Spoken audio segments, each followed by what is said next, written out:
نو زه تا نه تپوس کوم مولانا صاحب ګل چاحت نه خبرې هغې خپل نوم په ځان باندې معاویه کېښوستو پېژنئ که نه پېژنئ چې کوم ملګري سوشل میډیا استعمالوي اجړه اجړه نوم ورته اخلي اجړه ته خبرې هغې اجړه دی اجړه چا ته وایي ته د اجړه تعریف نه خبرې تا کتابونه ویلي که نه صرف اعتراضونه کوي راشه ما سره کښېنه زه تا ته د اجړه تعریف وکړم د الله په لاره کې لاړو په شاسوار باندې تبلیغ والا محنت وکړو هغه شاسوار په اواز سره به څومره خلک ګمراه کېدل نن هغه اواز باندې نعتونه ویلی کېږي تلاوتونه کېږي نن هغه اواز باندې د الله د رسول خبره کېږي که نه کېږي تاسو نه تپوس نو ته د هغې نه خبرې چې هغې ژړا دی راشه ډېرو دا چې تا ورته اجړا ویل هغې نن ودونه موږ او بچیم دي ودونه هم کړي او بچیم دي راشه ما سره چشمدید ګواهان شته او درته ښیم په ګوته باندې دې پېښور مرکز ته هم راځي ښایسته ښکلي ګیري ښایسته رانجې اچولي ښایسته پټکي والي او دغه کسان خپل ملګري ورته معلومي بیا همغې پسې ګشتونه کوي همغې پسې ګشتونه کوي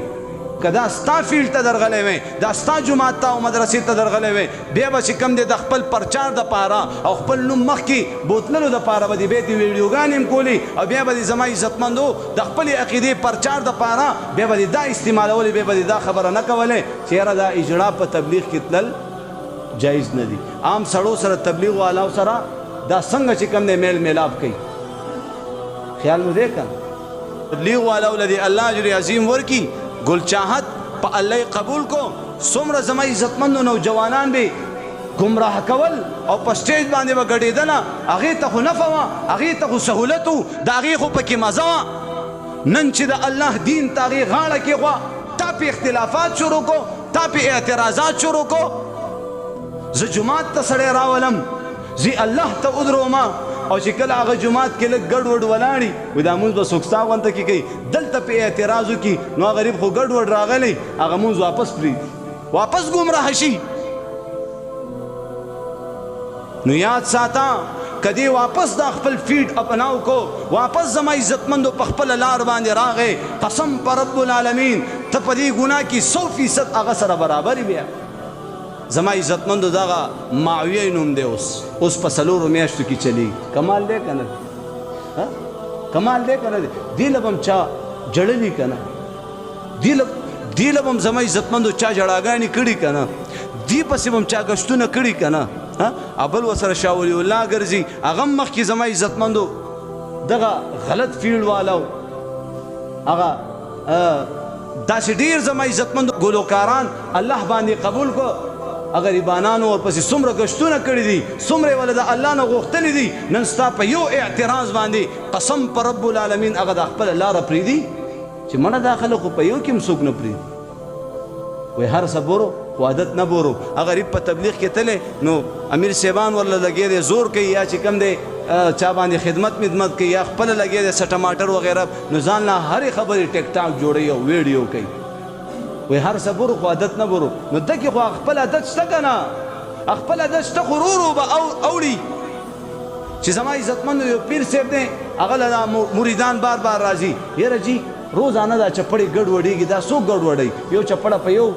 سټینډ کې پرته بله چپړه اخوا پاڼو کې پرته بله چپړه دا څوک ګډوډوي چې تفتیش کولو زما عزتمندو یو غلو چې آباد کې توبه ویستې وه او د پیر صاحب په مریدانو کې و هر څه بورو عادت نه بورو خپله ځان وښودو ویل چې زه د خپل عادت نه مجبور یم ویاسې دا چپړې ګډې وړې کړم پټولې خو نه شم اوچته کړم یو په یو ځای کې کېدم بل په بل ځای کې مخکې به ما چپړې پټولې نو چې پټوي نه نو زما عزتمندو دغه خلق مخکې به پینټ شرټ اچولی و مخکې به فحاش لباس کې به زما عزتمندو نوجوانان به ګمراه کول اوس هغه نوجوانانو پسې لګې دی ګشتونه کوي ته وایي الله طرف ته راشي مونځ طرف ته راشي جومات ته راشي الله رسول نو دا خلک دي په یو کې هم نه پرېږدي نو زه دې مولانا صاحب ته وایم چې تا خو اعتراض وکړو خو بل طرف ته وګوره چې هغې زما عزتمندو څومره لوی یخته چې د دې خلکو ټول خایس په یختو باندې راغونډ وي هغه ټول یختې زما عزتمندو ختم کړي دي که نه دي ګنچې سر باندې په تبلیغ کې یو پکې راپاڅېدو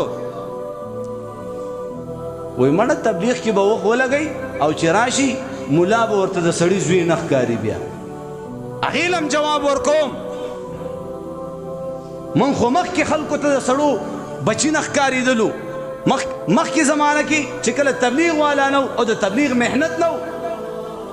هر سړی به مسجد امام ته د یو خادم په نظر باندې ګته چې دا زمونږ یو خادم دی زمونږ مړی م لمبئ او زمونږ جنازې م کوي او موږ له جمع م راکوي دا زمونږ غلام دی او نوکرم دی تبلیغ والاو له دې الله اجر عظیم ورکړي ټولو وایي امین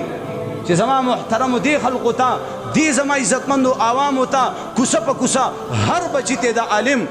قدر اخودو محبت اخودو د هغې په زړه کې د دین جذبه پیدا کړه نن چې دا تا ته خلک لاندې باندې کېږي او سلامونه کوي تبلیغ والاو ته دعا کوه نن چې ملا خلک پیژني نن چې ملا قدر کوي خلک دا د تبلیغ والاو برکت دی